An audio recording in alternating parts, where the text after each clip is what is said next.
So this course is going to be a little bit different from the way some of your other courses are evaluated, in that there are really only two ways that we do evaluation. You've got some homework, which is just practice. You get marks for it, but you have an unlimited number of attempts. It really is just giving you credit for doing the practice on the side. And then each topic, which you call a module, has a test associated with it. That's it. The tests are worth 80% of your final grade, and the homework is worth 20%. That 80% is broken up into 8 modules, some double modules worth 14% and some single modules worth 7%. Double modules have more material in them, roughly twice as much. We'll spend roughly twice as long on them. The test will be roughly twice as long as well. So more stuff, more time, worth more marks. So these 8 modules together make up that 80%. It is a pretty packed course. That said, because it is modularized, because there's no final exam here, there's not a final exam missing from this assessment pie. Once we're done a module, we're done a module. Often we will use some of that information in the next module. And I'm thinking particularly trigonometry and vectors. Vectors is essentially just an application of trigonometry. So it's not that you'll never see the material again, but you'll never be asked exactly the same questions.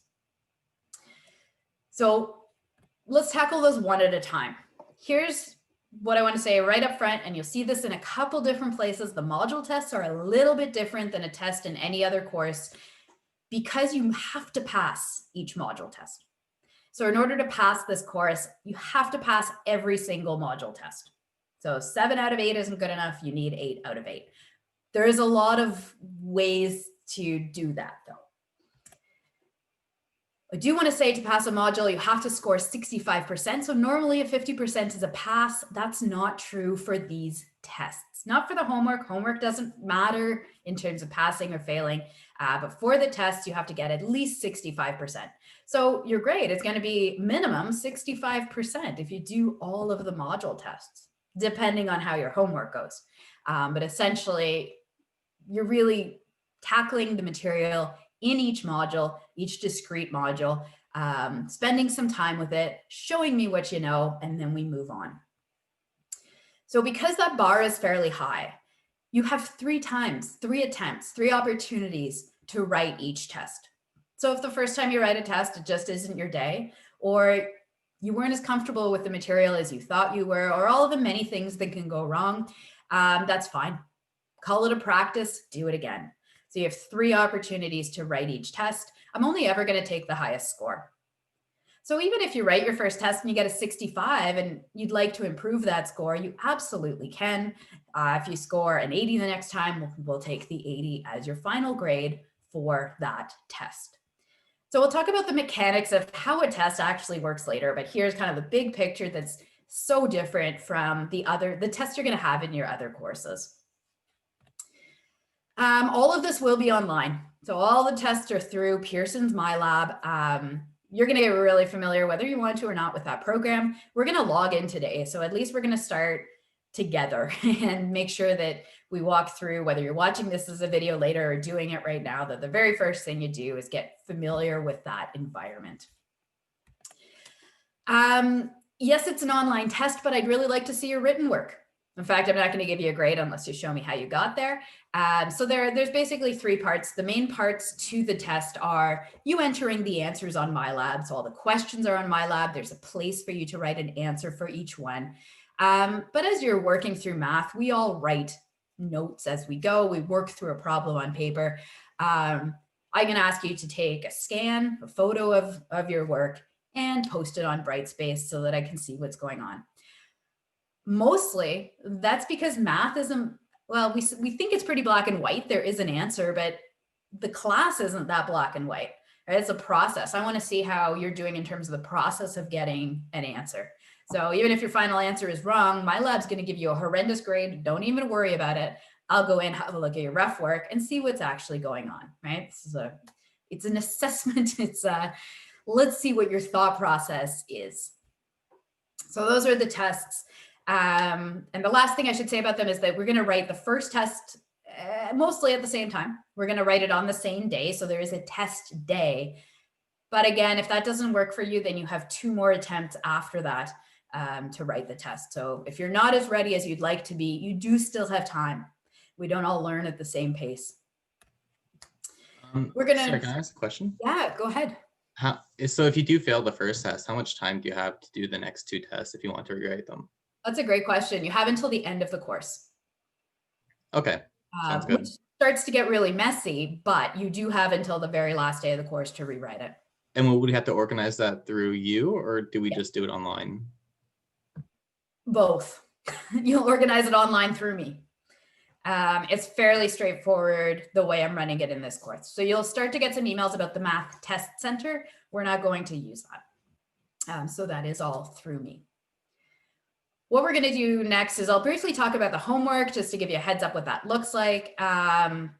Again, I'm sorry for all of this talking. There will be much more opportunity for you to participate in classes going forward. We're going to talk about the homework very quickly, but then I'd also like to talk about what a module looks like, how we get through a module. So I've got slides for that, and then I'll show you where all of that information is on Brightspace. There's a checklist that reminds you where all of the material is. And again, absolutely do interrupt with questions. A lot of the testing pieces we'll talk about again in 3 weeks when we go to write our first test. So this is the 20% of your final grade. There's no minimum in order to get a grade for homework. So kind of the goal here is 100%, may as well, but it's up to you. It's up to you to determine what you have time for, what kind of bandwidth you have for this course. You do what you need to do here. I will be dropping the 2 lowest homework grades anyway. It is homework. You don't have to do every single one. We'll have somewhere between 10 and 12 sets of homework, usually about 10 questions at a time. There is one different homework assignment, and that's the very first one. It's just an introduction. It's your only non-math homework. It's the only one not on MyLab. We'll find this one on Brightspace. I'll show you where it is when we go over there. And that's just an introduction, just something that I implemented because we don't really get to know each other when we're not sitting in a classroom. So anyway, the rest of them are on MyLab. Homework really just means you can work each question as many times as you like. So even if you get it correct and you're going to study for the test, you can do the same question again. It'll throw up some different numbers. You can see where you're at with that material. The homework is for you to work through. The homework is basically also how you access your textbook. There isn't a textbook for this course, but you have information on each specific type of question available on MyLab. So basically a module starts like this. I have a series of slides and those are your notes. So what you could do if you're looking ahead to the course, so we'll have folks on across a broad range. Some of you will look at all of these topics and think, I've got this. And in fact, if you've taken a university or a college level course that's equivalent to this one, you can get an exemption. If you've taken a high school level course that's equivalent, you will not get an exemption. But if you would like to work ahead and get all the tests done, go for it. If you're on the other end where it's been a while since you've done some math, absolutely, we'll do this together. We'll do this slowly. There is no need to reach ahead. The first thing you are definitely going to do is have a look at those slides. So those are my course notes, and I have blank slides that you can fill in the answers yourself, or ones where I have scribbled in the answers. They really are a bit of a scribble. Those aren't exactly the questions we'll do in class. We'll do similar questions in class, but those slides will have videos that go with each one. So that gives you a heads up looking at the slides of what we're going to cover in class. The videos, I recommend using in 2 different ways. For some classes, I'll send you a video in advance. I'll post it in an announcement and suggest that you watch that video before we have the Zoom class. And that's usually just some of the basics. We do things like properties of exponents. We don't need to tediously walk through properties of exponents together. Let's use that time to practice properties of exponents with questions. So you may want to watch the video before class. Alternately, you might want to watch the videos after the class if there's a section that you'd like a little bit more practice with. Speaking of properties of exponents, if you're having a hard time wrapping your head around negative exponents, as most people do, maybe you watch the negative exponents video again, just to get a different set of examples. So the videos and the slides go together. Some I will recommend that you watch before class, and some are there for you to use afterwards. You could also do the entire class just with those videos, or you could do the entire class just with Zoom. So there's flexibility in there to try to address, I know it's all video at the end of the day, but to try to work with the different schedules that you have, the different ways that you want to approach this. In any case, come on to a Zoom class. They're not mandatory. You can always watch them after the fact as well, as thrilling as it is, but at least then you can fast forward through some of the parts. They will always be available. I'll show you where those are. They're in 2 different places on Brightspace. Once you've done some practice work that way, we've gone through some problems together, you've watched some videos, then have a look at that homework, see what's in there, start working through it. That will mostly prepare you for the test. And if you breeze through the homework, you're probably ready for the test. But chances are, that's math, you probably need some more practice. Sometimes problems look very different just when the wording changes. So I do recommend you do a little bit more practice, maybe a lot more practice depending on how a particular topic is going for you. So I have extra practice problems in my lab that are not worth marks. You've got these giant reviews that you'll see that are worth something that, you know, they have like 90 questions in them. You don't need to do those, but they're all available. I've got some PDF reviews as well. If you just want to print something off and get away from your screen for a while, there's lots of ways to practice math. So that we'll talk about, we'll do different things depending on the module. And then you'll see this on Brightspace. Maybe you've seen it already. I have a list of like Khan Academy videos, interactive links, websites that helps to support each module, because maybe the way I'm talking about it doesn't make any sense to you. That's cool. I'll try to approach a topic from as many directions as I can, but sometimes someone else has done it better that speaks to you more. We've done the material. Maybe you've reached out to some of these extra things, and then we write the module test.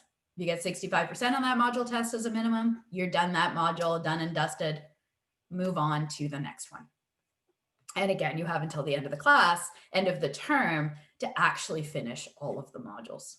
So sometimes I see things like this in Algebra Basics. Maybe the first time we go through it is too fast because there's so much material and you don't get through it. But then as we keep working through similar material, that original module test will become easier and easier, right? As you do more repetition. So it's okay. The few weeks later, go back to it, write it again. That's what it's there for. Okay. All of that, all 8 modules are compressed into what we are calling a 14-week semester, which just means that we have 14 weeks of Zoom classes, but we count to 15, which is awesome. So weeks 1 to 7, we'll get the first 4 modules done. This is week 1. You'll learn to sort of your next, however many years you spend here, you're going to learn to count to 15 and what each of those weeks generally feels like. And when we get to week 8, we get a break. The midterm break has no Zoom classes. It has no expectations at all. We won't have any deadlines during midterm break. We'll have finished the module test for module 4 just beforehand. So you can take a complete rest. Maybe it's an opportunity for you to catch up on a module you missed. Maybe you catch up on another class, because I hear you have those as well. It's up to you how you end up spending that. Catching up on life, I know that's what I generally do. And then weeks 9 to 15, we finish the last 4 modules. So 15 weeks is what we're counting to. It is a 14-week semester. Is there a final exam or midterm? No. So that's what's completely different. No midterm, no final exam, only module tests. Weird, but it means you do have to learn just enough of all of the material, and you can't decide to pass the entire course based only on your strength of knowing trigonometry, which is how I have in the past gotten through math classes. Yeah, I didn't learn a lot of matrix algebra the first time I took that. But so this is a good way to do that. Oh, okay, just sending that link. Perfect. I got rickrolled the last time I clicked on a link in the chat. I'm a little bit shattered. Okay, so all of that is going to be, those were your colleagues now in level 2. All of the test dates are already available. They're available in like 12 different places. I will show you where that is. What I'm more interested in, again, and I realize I haven't introduced myself at all, but I'm going to ask you to introduce yourselves in writing. No stress here. Most of the questions, all of the questions are super easy. This is your first homework. This is something you can do right after class today. It's really quick. But I haven't set a due date until the end of next week, just as folks join our course late, all the chaos that tends to happen in the first 2 weeks as we all get settled in. This is the homework that's on Brightspace. So I'll show you where this one is. It's 3 quick questions. And so we will be logging into MyLab as part of this, but it is not actually the question. So the 3 things I would like you to do for this homework are, first, log into MyLab, which we'll do today. Take a picture of that screen just so I can see that you're in, and submit that as a JPEG file or a PDF file. Because you're submitting all of your work that you do, your rough work for a test in this way, you're going to be submitting it to the same place, to the assessments, and then into the quiz folder. This is just practice for that, so that once you get to the test, it's old hat. So we get to iron out any wrinkles right now. So pretty straightforward. The second one is, another thing I'd like to see you do when you submit your test is, if you have a whole pile of notes, you have a whole pile of different papers, you're going to take photos of those. Please attach those in one file. So rather than giving me 14 attachments, put those together however you like into one file and upload it. So take some pictures of some notes, or even a blank piece of paper, does not matter. Take those 2 pictures or those 2 scans, put them into one file and upload that file. That's how you're going to do your test. So this is just the warm up. This is free marks. It counts as homework to do it. And then the last one, I'd like you, there's just it'll open up a box that you can write in, just answer a couple questions, introducing yourself. We'd normally get the chance to do this much more organically in class, but even so, we usually have a bit of a written intro, just so I get to know where everyone's at least today.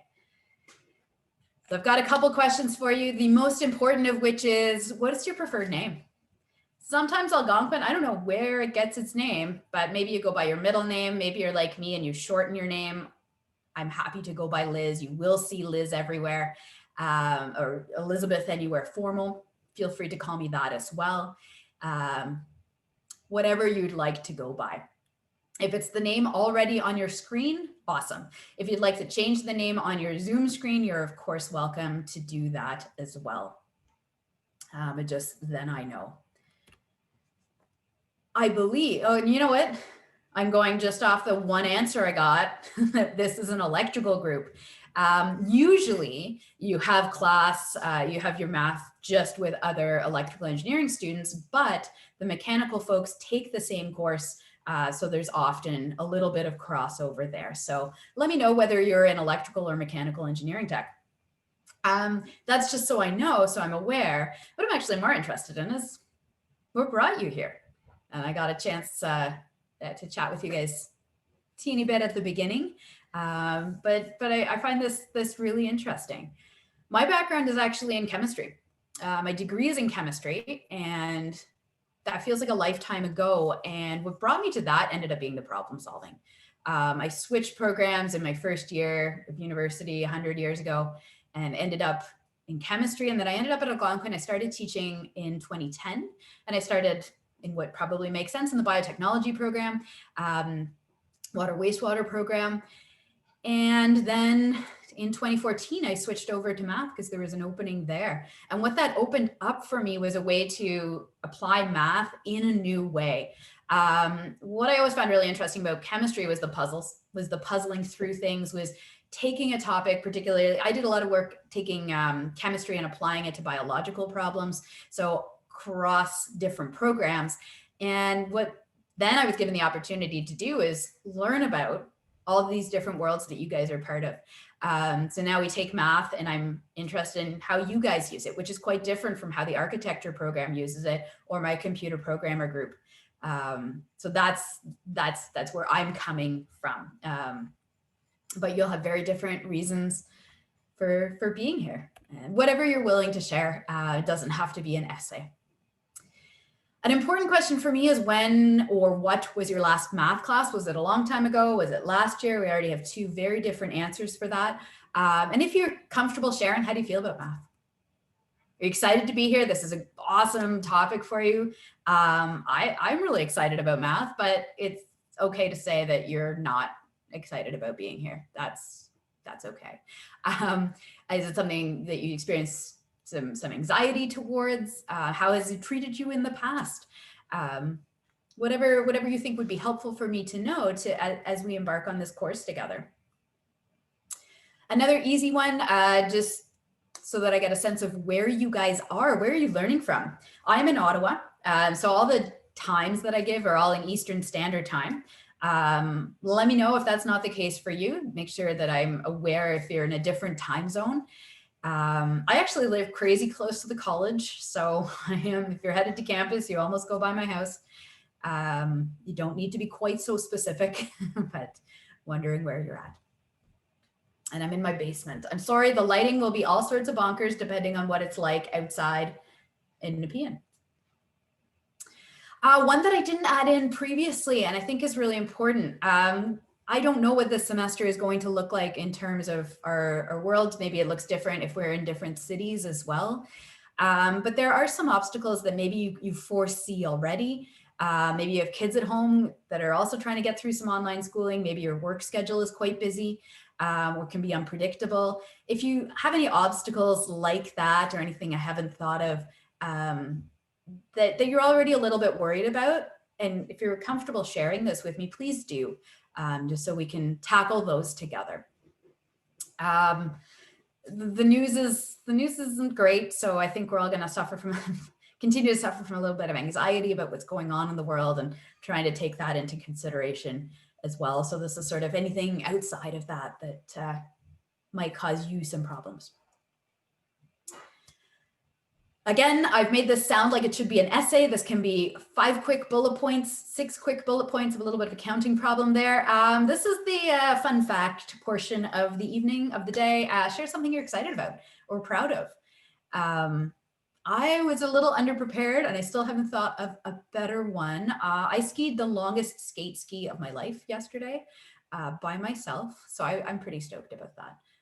Most of the things I'm proud of are probably sport related. If I'm not hiding in my basement here, I'm probably outside. So those are the things that I'm excited about.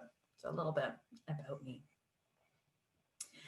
I will show you where to answer this. It's not going to take you as long as it just took to listen to me, I promise. If you were just going through these slides, this is what you would do next. There's a short video tour of Brightspace. We're just going to do that together. There's a short intro to my lab. There's slides for that. We'll get that done. And then really all you need to get done is the introduction homework.